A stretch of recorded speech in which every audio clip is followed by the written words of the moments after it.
Let's start with the number everyone is watching this morning.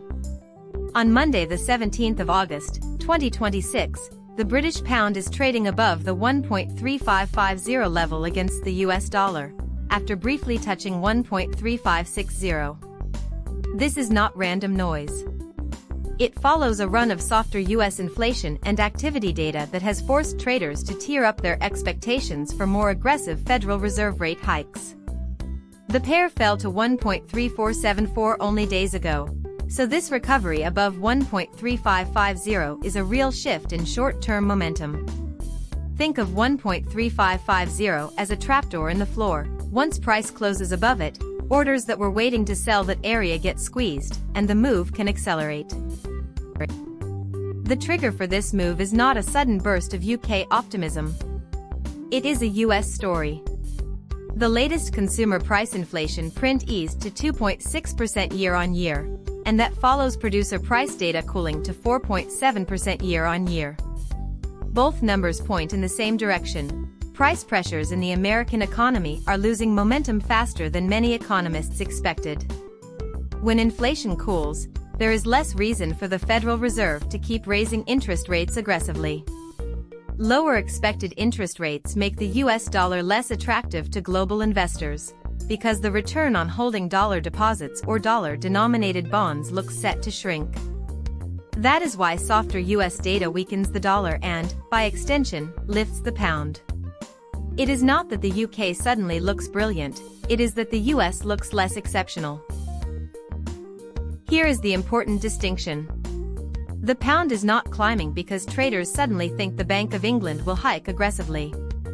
It is climbing because market odds for a Federal Reserve hike in September have fallen sharply.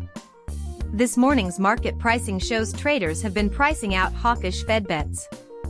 This repricing matters because exchange rates are not just about what one central bank does, they are about the gap between two central bank paths. If the Bank of England holds steady but the Fed is expected to pause or cut, the interest rate differential narrows in the pound's favor. That is why the dollar is losing ground across the board. The euro is also strengthening above 1.1550, and that is a textbook signal that this is a broad US dollar repricing event, not a one-off sterling move. Now let's talk levels, because this is where analysis gets practical. At the end of last week, pound sterling to US dollar put in a low around 1.3474. That level was important because it held as a floor while traders digested the soft US producer price data. From there, the pair has recovered more than 80 pips to touch 1.3560. The 1.3550 area is a short-term resistance zone, but this morning it is being challenged. If it becomes support, then the next upside target that traders are talking about is 1.36. The live market briefing specifically says sterling is eyeing 1.36 after the recent soft US data. So the sequence is clear: 1.3474 held, 1.3550 is now being tested, and 1.36 is the next magnet. The key thing to watch is whether the pair can stay above 1.3550 during London and New York trading today. This is not just a story for traders in Canary Wharf. A stronger pound has real knock-on effects. For UK households, a stronger pound makes imported goods cheaper. That includes fuel, food, electronics, and holiday money. If the pound holds above 1.3550 against the dollar, the cost of dollar-priced goods like oil can fall in sterling terms, which could help ease the UK's own inflation problem. For the Bank of England, that is a useful tailwind, because imported disinflation can do some of the central bank's work for it. But there is a flip side. FTSE 100 companies that earn their revenues in dollars get less in sterling when they convert profits back, which can pressure share prices. And UK exporters to the United States become slightly less competitive. So the move is good news for consumers and importers, but a headwind for dollar-earning exporters and equity investors. One detail buried in the research tells you exactly how professional traders are playing this. The note mentions buying short-term call options with strike prices near 1.3550 to capture potential upside. A call option gives the buyer the right, but not the obligation, to buy pound against dollar at a set price. If sterling breaks decisively above 1.3550, those options can increase in value quickly. The fact that traders are using options rather than simply buying the pair outright suggests they see 1.3550 as a trigger level, but they want a defined risk. If the break fails, they lose only the small premium paid. This is a structured, asymmetric bet. For the private trader watching from home, the lesson is not to chase blindly. The institutional move is to wait for a confirmed close above the 1.3550 area, then manage risk around that level. So where does this leave us for the rest of today and the near term?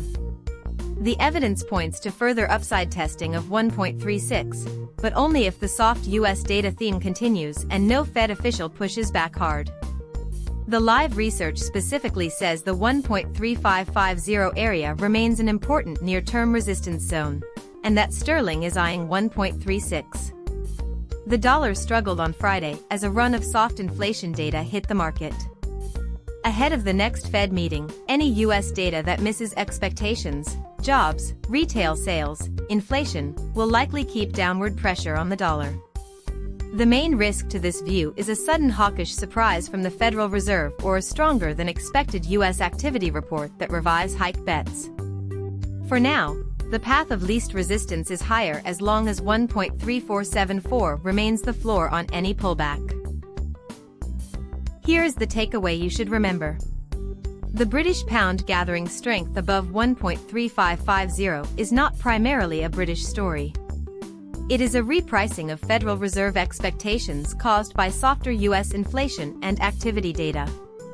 When US rate hike bets cool, the dollar falls, and sterling gets a free lift.